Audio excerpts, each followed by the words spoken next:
यह बात कई कम लोग जानते हैं कि आदिवासी समुदाय की कहानी भारत के इतिहास का एक गुमनाम अध्याय है। आदिवासी समुदाय का इतिहास जितना प्राचीन है, उतना ही गौरवशाली भी। श्रीराम के समय से लेकर आधुनिक भारत तक आदिवासियों ने अपनी मिट्टी, अपने जंगल और अपनी संस्कृति को बचाने के लिए अनगिनत बलिदान दिए हैं। उनका संघर्ष सिर्फ अंग्रेजों के खिलाफ ही नहीं था, बल्कि हर उस ताकत के खिलाफ था जो उनकी आजादी, पहचान और जल जमीन छीनने के लिए खड़ी हुई। आइए जानते हैं वह कहानी जो शायद आपको स्कूल की किताबों में नहीं पढ़ाई गई। आदिवासियों का गौरवशाली इतिहास।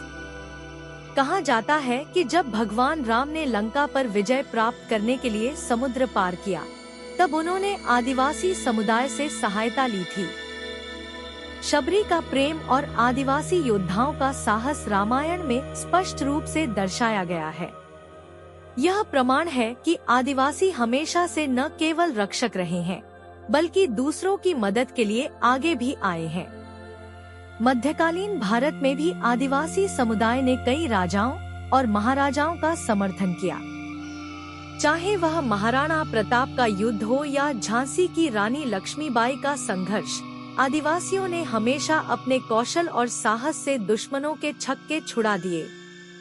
आजादी की लड़ाई में आदिवासियों का योगदान। ब्रिटिश राज के दौरान आदिवासी समुदाय ने अंग्रेजों के खिलाफ कई क्रांतिकारी लड़ाइयां लड़ी। बिरसा मुंडा जैसे आदिवासी नेता ने जल जमीन की रक्षा के लिए अपने प्राण न्योछावर कर दिए। उनका सपना था कि आदिवासी समुदाय अपनी जड़ों से जुड़ा रहे और बाहरी ताकतों से बच सके। सिद्धो कान्हू, तिलका मांझी जैसे योद्धाओं की कहानियां भी हमें याद दिलाती हैं कि आदिवासी कभी किसी के सामने झुके नहीं। उनकी लड़ाई केवल हथियारों से नहीं, बल्कि आत्मसम्मान और अधिकारों की लड़ाई थी। आज की स्थिति, जल, जंगल, जमीन पर खतरा। लेकिन अफसोस की बात यह है कि आज वही आदिवासी समुदाय बाहरी ताकतों के षड्यंत्र का शिकार हो रहा है। पक्ष, पार्टी और धर्म के नाम पर उन्हें बांटा जा रहा है। उनकी जमीनें छीनने के लिए कानूनों में बदलाव किए जा रहे हैं। जल जंगल जमीन, जिसे आदिवासी अपनी मां समझते हैं, अब बड़े उद्योगों और राजनीति का शिकार हो रहा है। आज के समय में आदिवासी समाज को कमजोर करने के लिए उनके बीच फूट डालने की साजिशें रची जा रही हैं। उनके अधिकारों को छीना जा रहा है और उन्हें उनके ही जल, जंगल और जमीन से बेदखल किया जा रहा है।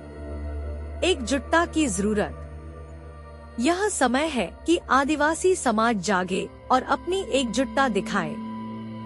संविधान ने उन्हें जो अधिकार दिए हैं, उनके लिए आवाज उठानी होगी।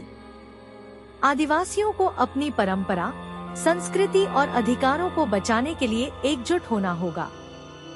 क्या कर सकते हैं? शिक्षा और जागरूकता। आदिवासी युवाओं को शिक्षित करना और अपने अधिकारों के प्रति जागरूक करना बेहद जरूरी है। संवैधानिक अधिकारों की रक्षा, वन अधिकार अधिनियम और पंचायती राज जैसे कानूनों को लागू करने में सक्रिय भागीदारी होनी चाहिए।